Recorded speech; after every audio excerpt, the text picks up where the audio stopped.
doit être un produit dans nos vies. Les fruits que nous venons d'entendre, ce n'est pas les fruits que nous mangeons, mais c'est les fruits du Saint-Esprit. Et le Seigneur nous dit, il faut que ces esprits soient portés dans notre vie. Il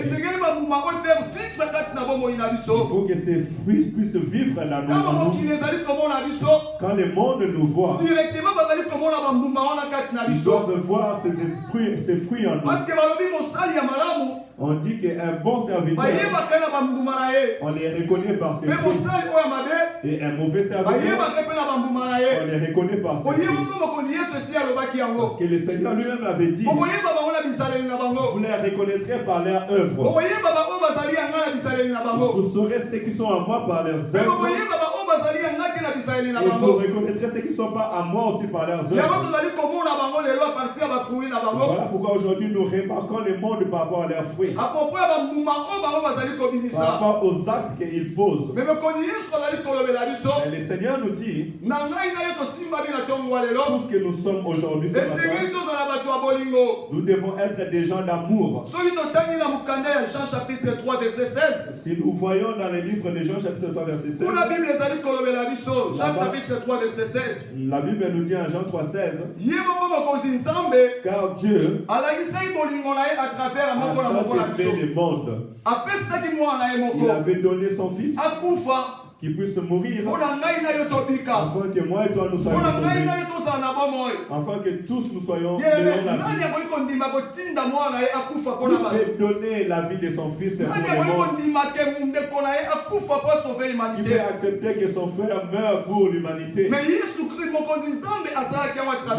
l'avait fait à travers Jésus-Christ. La Bible dit qu'il était le fils unique. Mais il avait accepté de donner afin que tous nous soyons sauvés. Regardez où le Seigneur a montré son amour pour nos vies. Il a montré qu'il nous a tant aimés. Nous aussi, nous devons aimer Dieu. Nous devons aussi avoir cet amour avec Dieu. Mais la Bible nous dit, si réellement nous aimons Dieu, nous pouvons lire dans les livres de Jean. Jean chapitre 15. Nous pouvons lire dans le livre de Jean chapitre 15, verset 10. Jean chapitre 15, verset 10. Je lis au nom du Seigneur. Amen. Si vous gardez mes commandements, vous demeurez dans mon amour. De même que j'ai gardé les commandements de mon Père et que je demeure dans son amour. La Bible nous dit, de la même manière que Dieu a manifesté son amour dans notre vie, si aussi nous réellement nous l'aimons, nous devons garder ses commandements. Et nous devons vivre selon ses commandements. Nous savons ses commandements. Nous l'écoutons à chaque fois. Mais si réellement nous aimons Dieu, de la manière qu'on nous parle de l'amour, parce que Dieu a déjà montré son amour, nous devons démontrer notre amour que nous aimons Dieu. Et d'ici réellement vous m'aimez, nous devons garder ses commandements. Il faut que aussi sa parole puisse demeurer à nous. Si nous voyons dans le verset 14 de le même Jean, et là-bas la parole nous dit, si vous êtes réellement mes amis, si vous êtes réellement mes amis, vous devez faire ce que je vous dis. Vous devez faire ce qui est ma volonté. Si réellement nous avons l'amour de Dieu, il nous appelle ses amis. Nous devons faire ce qui est sa volonté. Si réellement nous aimons Dieu. Vraiment nous a dit de garder ses commandements. Et au deuxième point, il nous dit que nous devons faire sa volonté. Est-ce que réellement nous faisons la volonté de Dieu? Est-ce que réellement nous marchons selon la volonté de Dieu? Nous disons à tout moment que moi je suis marié avec Jésus, que moi je aime Jésus. Mais est-ce que tu fais la volonté du Seigneur? Est-ce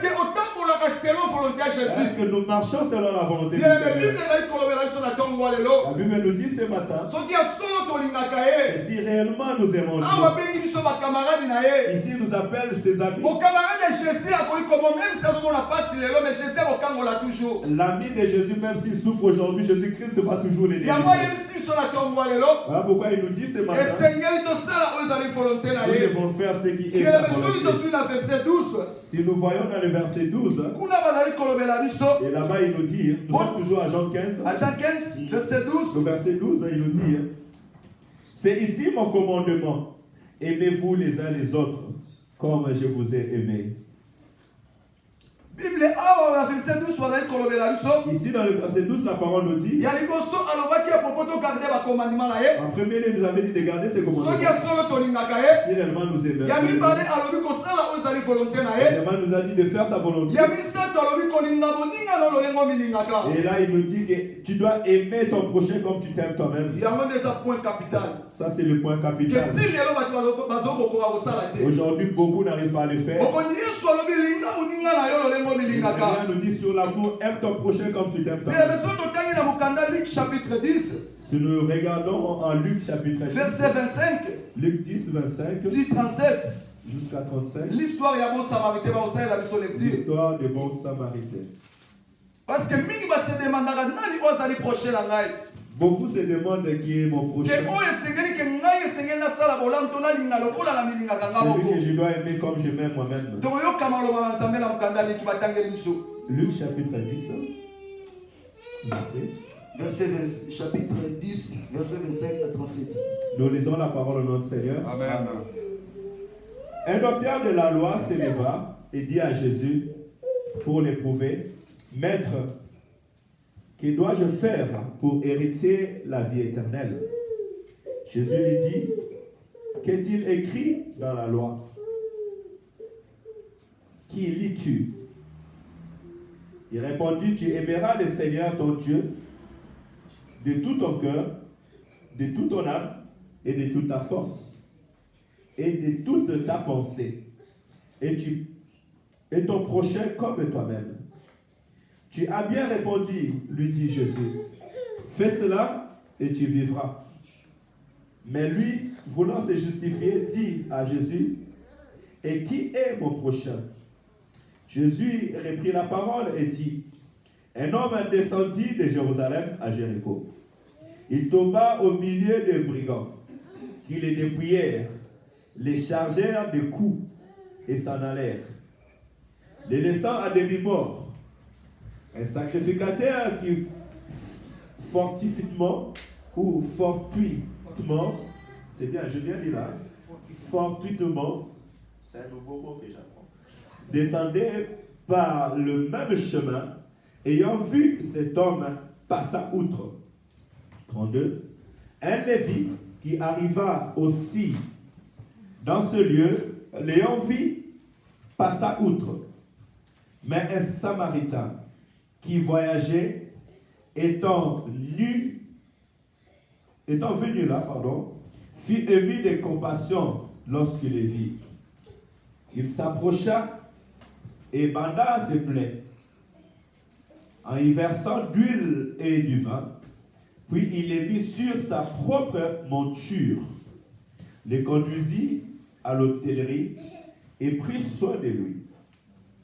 Le lendemain, il tira 2 deniers, les donna à l'hôte et dit, aie soin de lui, et ce que tu dépenseras de plus, je te le rendrai à mon tour. Lequel de ces 3